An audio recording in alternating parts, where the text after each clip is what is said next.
सूरत कौसर पीर के दिन इन्ना आतईना कल कौसर। घर में इतना पैसा आना शुरू हो जाएगा, आपके रिश्तेदार आपके आगे पीछे घूमेगा इंशाअल्लाह। बिस्मिल्लाहिर्रहमानिर्रहीम। मोहतरम नाजरीन, आज पीर के दिन का सूरत कौसर का दौलत का वजीफा ये पढ़ते ही घर में इतना पैसा आएगा, हर रिश्तेदार आपके आगे पीछे घूमेगा, एक दिन में करोड़ों मिलेंगे इंशाअल्लाह। आज पीर के दिन का एक ऐसा दौलत का खास वजीफा आपके हवाले करूंगा। ये इतना तेज वजीफा है कि 2 मिनट में असर कर जाएगा। पीर की फजीलत के बारे में हर कोई जानता है कि इस दिन की कितनी अहमियत है। इस दिन की फजीलत ये है कि इस दिन को गफलत में हरगिज नहीं गुजारना चाहिए, बल्कि इस दिन का फायदा उठाते हुए रहमत इलाही से मालामाल होते रहें और दूसरों को भी इस बारे में बताएं ताकि वो भी इस दिन की बरकत से फैज याब हो सकें। नाज़रीन इकराम, जिस बंदे की कई सालों से जेब खाली है, जो बंदा कई सालों से गुर्बत तंगदस्ती का शिकार है, जिस घर में कई सालों से रिस्क और दौलत की तंगदस्ती है, जहाँ रहमतों बरकतों की बहारें आज तक नहीं आई, वो दुनिया जहाँ के तमाम काम छोड़ के पीर के दिन दौलत का वजीफा किसी सूरत मत छोड़े। ये दौलत का एक खास वजीफा है कि पढ़ने वाला रब्बे काबा को राजी कर लेता है, और जिस बंदे से रब राजी हो जाए उस बंदे की हर परेशानी, हर मुश्किल, हर तंगदस्ती टल जाती है। आज ये वजीफा बताए गए तरीके से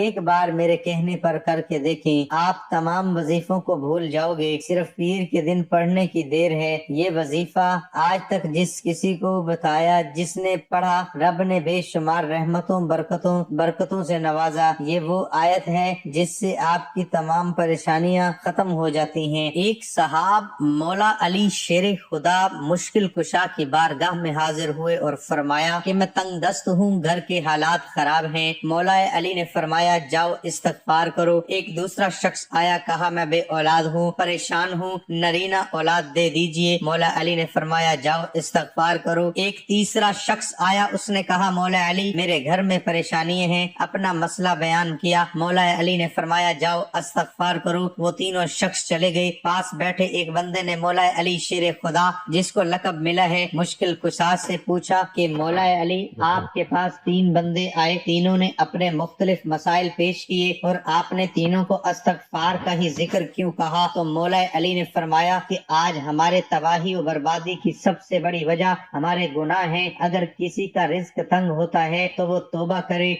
अगर परेशानियां किसी की जान नहीं छोड़ रही तो वो तौबा करे, अगर किसी पर आजमाइश आती है तो वो तौबा करे, अगर किसी के घर फाके हैं, गुर्बत है तो वो तौबा करे। तौबा का जिक्र, इस्तगफार रब को राजी कर लेता है, रब को मना लेता है, और जिस बंदे से रब राजी हो जाता है फिर उसे मांगना नहीं पड़ता, उसे गैबी खजानों से दे दिया जाता है। मौला अली ने फरमाया कि जब कभी आप पर मुश्किल वक्त आ जाए इस्तगफार करो, और बाज औकात वाकई इंसान जाने अनजाने में कोई ऐसा गुनाह, कोई ऐसी बात, कोई ऐसा अमल हो जाता है कि वो बंदा रब की पकड़ में आ जाता है, और जब बंदा रब की पकड़ में आ जाए तो फिर दुनिया के कोई जादू जन्नात, कोई भी वजीफे, कोई भी अमाल, कोई भी अमल आपका फायदा मंद नहीं रहता। जब तक आप अपने गुनाहों की सच्ची तौबा नहीं कर लेते आप कामयाब हो ही नहीं सकते। इसलिए खुदारा आपने सबसे पहले अपने गुनाहों की सच्ची तौबा करनी है। ये कामयाबी का राज आपको बता रहा हूँ। मैं लोगों के वज़ाइफ सुनता हूँ, लोग बड़े बड़े वज़ाइफ बताते हैं, बड़े बड़े दर्स देते हैं, लेकिन खुदारा हम में से, आप में से बहुत से लोग इन बातों को पहले से जानते हैं। मकसद क्या है कि कोई ऐसा अमल बता दिया जाए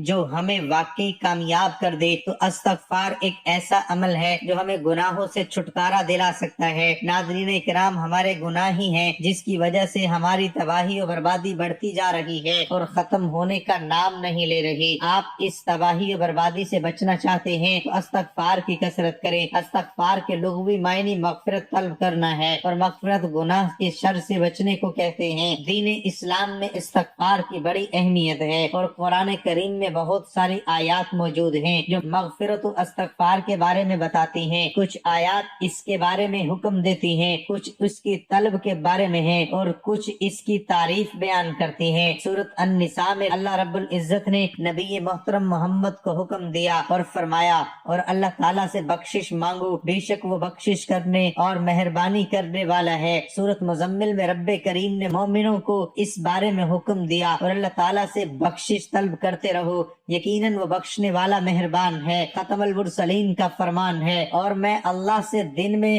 100 بار بخشش مانگتا ہوں، جس سے استغفار کی اہمیت و افادیت واضح ہوتی ہے۔ استغفار کے ثمرات میں گناہوں کی بخشش، اللہ کی رضا اور اس کی محبت و رحمت، عذاب کا ٹل جانا، کثرت سے خیر و برکت اور دلوں کا روشن اور درجات کا بلند ہونا، زہد و تقوی پیدا ہونا، وقار اور بردباری میں اضافہ، روزی میں کشادگی، مال و اولاد میں اضافہ، بلاؤں اور مصیبتوں سے دوری، جسمانی اور روحانی قوت میں اضافہ، اور بندے کا اپنے خالق کی محبت کی طرف رجحان، اور اللہ تعالیٰ کی محبت کے آگے دوسرے دنیاوی نعمتوں سے بے نیاز ہونا، اور بندے میں دیگر صفات کا پیدا ہونا شامل ہے۔ جہاں استغفار کے بے شمار فائدے ہیں، وہاں کچھ شرائط بھی ہیں۔ ان میں اولین یہ ہے کہ اللہ تعالیٰ کو حاضر و ناظر ماننا، اور اس کے لیے دل میں جذبہ اخلاص کا موجزن ہونا، اور عاجزی و انکساری کے ساتھ اللہ تعالیٰ کی طرف متوجہ ہونا، اور خشوع و خضوع کے ساتھ اس کے احکامات کو سمجھنا اور ان پر عمل کرنا۔ جبکہ استغفار کے آداب میں طہارت جسمانی اور روحانی کا ہونا بھی ضروری ہے۔ استغفار کے اوقات، وقت سحر کے علاوہ پچھلی رات کو اللہ سے بخشش مانگنا۔ رسول اکرم کا فرمان ہے کہ رب کائنات رب کے آخری تہائی حصے میں ہر رات دنیا سے قریب والے آسمان پر نازل ہوتا ہے اور کہتا ہے کہ کون ہے جو مجھے پکارے اور دعائے استغفار کرے، میں اس کی دعا قبول کروں، اور کون ہے جو مجھ سے سوال کرے اور میں اسے عطا کروں، کون ہے جو مجھ سے مغفرت طلب کرے اور میں اسے بخش دوں۔ اور آج کا خاص وظیفہ لازمی کیجیے گا۔ ناظرین، آپ بے روزگار ہیں، آپ بے اولاد ہیں، آپ قرض دار ہیں، آپ کا کاروبار نہیں چل رہا، آپ کے گھر میں مسائل ہیں، آپ کی جتنی بھی پریشانیاں، جتنے مسائل، جتنی رکاوٹیں، جتنی بندشیں ہیں، یہ سب ختم ہو جائیں گے جب ہم اللہ تعالیٰ کا شکر ادا کریں گے۔ تو وہ ہمیں غیب سے اتنا خزانہ عطا کرے گا کہ آپ خود حیران رہ جائیں گے، آپ کو سمجھ بھی نہیں آئے گی کہ دولت اور رزق کہاں کہاں سے آ رہا ہے۔ وقت کی نزاکت کو مد نظر رکھتے ہوئے آئیے آج کے وظیفے کی طرف چلتے ہیں۔ پیر کے دن آپ یہ وظیفہ کسی بھی وقت کر سکتے ہیں، پورا دن پوری رات موجود ہے۔ پیر کے دن آپ چاہیں تو نماز فجر کے بعد پڑھ لیں، نماز ظہر کے بعد پڑھ لیں، عصر مغرب یا عشاء کے بعد پڑھ لیں، پورا دن پوری رات موجود ہے۔ باوضو مصلی پہ بیٹھ کر آپ نے سب سے پہلے اعوذ باللہ من الشیطان الرجیم پڑھنا ہے، ایک بار بسم اللہ الرحمن الرحیم پڑھنا ہے۔ بسم اللہ الرحمن الرحیم پڑھ کے وظیفے کا آغاز کرنا ہے۔ نبی کریم صلی اللہ علیہ وآلہ وسلم کی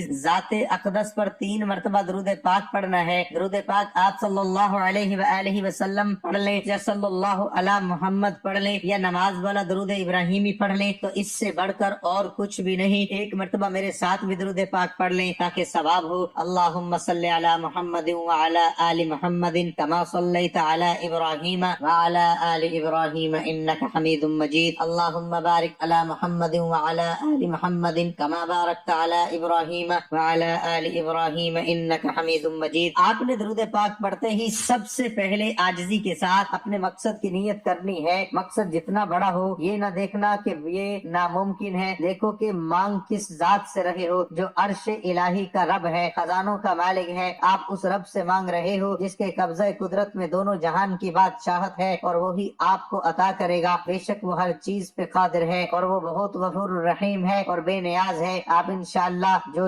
مانگیں گے آپ کو مل جائے گا۔ اپنے مقصد کی نیت کیجئے۔ اگر گاڑی، دولت، شہرت جو بھی چاہیے وہ مانگ لیں۔ آپ کو اپنے مقصد کی نیت کرنے کے بعد وہیں بیٹھے آنکھوں کو بند کرنا ہے، پوری توجہ اور دھیان سے وظیفہ پڑھنا شروع کیجئے۔ یہی کامیابی کا راز ہے۔ یہی جس طرح ایک مکان، ایک بلڈنگ بنائی جاتی ہے تو اس کی بنیاد رکھی جاتی ہے، دیواریں مضبوط کی جاتی ہیں، اسی طرح کسی بھی کامیابی کا راز شروع ہوتا ہے درود پاک پڑھ کر۔ جو بھی دعا اور جو بھی وظیفہ کیا جاتا ہے تو وہ ضرور قبول ہوتا ہے۔ جو بندہ درود پاک پڑھتا ہے تو وہ اللہ تعالیٰ کو راضی کرتا ہے، کیونکہ اللہ تعالیٰ اس عبادت سے بہت زیادہ خوش ہوتا ہے۔ اس لیے کہا جاتا ہے کہ تمام عبادات میں سے سب سے زیادہ افضل درود پاک پڑھنا ہے، جس کی قبولیت کا کوئی شک نہیں، کیونکہ رب کی رضا اس میں ہے کہ جب بندہ اپنے کبیرہ صغیرہ گناہوں کو بخشوا لیتا ہے تو رب راضی ہو جاتا ہے۔ اسی طرح آپ نے درود پاک پڑھ کر یہ وظیفہ شروع کرنا ہے۔ یہ وظیفہ آپ اپنے ہاتھ کی انگلیوں پر گن کے پڑھ سکتے ہیں۔ اگر ہاتھ کی انگلیوں پر گن کر نہیں پڑھ سکتے تو تسبیح کا استعمال کر لیں، لیکن تعداد میں کمی پیشی نہیں ہونی چاہیے۔ اگر کمی پیشی ہوگی تو اس کے ذمہ دار آپ ہوں گے۔ آپ نے ہاتھ کی انگلیوں پر 100 بار الحمدللہ پڑھنا ہے، है, कमी पेशी नहीं करनी। बाज़ औक़ात बंदा एक दाम या ज्यादा पड़ जाता है, लेकिन आपने 100 दानों की तस्बीह करनी है, 100 बार पढ़ना है, और जब आपकी जबान से निकल रहा हो अल्हम्दुलिल्लाह, आप रोते हुए, तड़पते हुए, सिसकते हुए रब्बे काबा से मांगते चले जाएं। यकीन कीजिए अल्लाह ताला आपकी नस्लों को आबाद कर देगा। जिस गुनाहों की पकड़ की वजह से रब ने आपका रिज्क तंग किया है, आपके घर में परेशानियां हैं, फाके हैं, गुर्बत है, तंगदस्तियां हैं, इस सूरत की फजीलत और बरकत से हर तरह की परेशानी, हर तरह के गुनाह और हर तरह की बंदिशें टूट जाएंगी और कामयाबी आपका मुकद्दर हो जाएगी। 100 दानों की एक तस्बीह पढ़ने के बाद अब दूसरे नंबर पर जो आपने वजीफा करना है वो रब के 2 नामों का वजीफा है। 11 बार आपने या रज़्ज़ाकू या फत्ताहू का वजीफा पढ़ना है। या रज़्ज़ाकू, ए रिस्क देने वाली जात, ए मुश्किलों पर काबू पाने वाली जात, ए कामयाबी देने वाली जात। या रज़्ज़ाकू या फत्ताहू को पुकारने की देर है, अर्श इलाही से फरिश्ते जमीन पर उतरेंगे, कामयाबियां छोड़ जाएंगे। या रज़्ज़ाकू या फत्ताहू को मिलाकर पढ़ा तो 1 बार हो गया, या रज़्ज़ाकू या फत्ताहू को मिलाकर पढ़ा तो 2 बार हो गया। इसी तरह आपने ये वजीफा 11 बार पढ़ना है। वज़ाइफ हर कोई बनाता है, लेकिन कामयाब होने का तरीका कोई नहीं बताता। कामयाबी का राज हर कोई छुपा लेता है। हम तो चाहते हैं कि लोगों की आसानियां हो, लोगों की दुआएं कबूल हो, लोगों की परेशानियां खत्म हो। और से सुनिएगा, नबी करीम सल्लल्लाहु अलैहि वसल्लम पर दरूद पाक पढ़ने के बाद पहले नंबर पर वजीफा आपकी स्क्रीन पर नजर आ रहा है। अल्हम्दुलिल्लाह को 100 बार पढ़ना है। दूसरे नंबर पर जो वजीफा है वो रब के 2 नाम या रज़्ज़ाकू या फत्ताहू है। आपने सिर्फ 11 बार या रज़्ज़ाकू या फत्ताहू को बताए गए तरीके से पढ़ने हैं। अब तीसरे नंबर पर ये आखिरी जो वजीफा है, आपने सिर्फ और सिर्फ 11 बार सूरत कौसर पढ़नी है। इन्ना आतैना कल कौसर फसल्लि लिरब्बिका वनहर इन्न शानिअका हुवल अबतर। 1 बार सूरत कौसर पढ़कर वजीफा मुकम्मल कर देना। अब कामयाबी का क्या राज है, इसको पढ़ के अपने रब का शुक्र अदा किया और उसकी पाकी बयान करके अपने गुनाहों को बख्शवा लिया। अब रब राजी है, अब इनाम लेने का वक्त है। या रज़्ज़ाकू से रिज्क मिल जाएगा, रिज्क के 300 दरवाजे खुल जाएंगे। या फत्ताहू से कामयाबी आपका मुकद्दर हो जाएगी, रुकावटें बंदिशें हट जाएंगी और आप पर रहमतों बरकतों की बरसात होगी। सूरत कौसर से आपके घर के हालात बदल जाएंगे, बेसकूनी बेबरकती हमेशा के लिए खत्म हो जाएगी। ये वजीफा कोई नहीं बताएगा, खुदारा ये वजीफा बताए गए तरीके से कीजिए। नाज़रीन, आज का वजीफा नहायत ही आसान और मुख्तसर है। आपने देखा होगा कि इसको पढ़ने के लिए सिर्फ आधा मिनट ही लगा है, इससे ज्यादा का वक्त आपका नहीं लगेगा। आपने पीर के दिन ये किसी भी नमाज के बाद कर लेना है और इंशाअल्लाह आपके रिज़्क की जो भी परेशानी है वो खत्म हो जाएगी।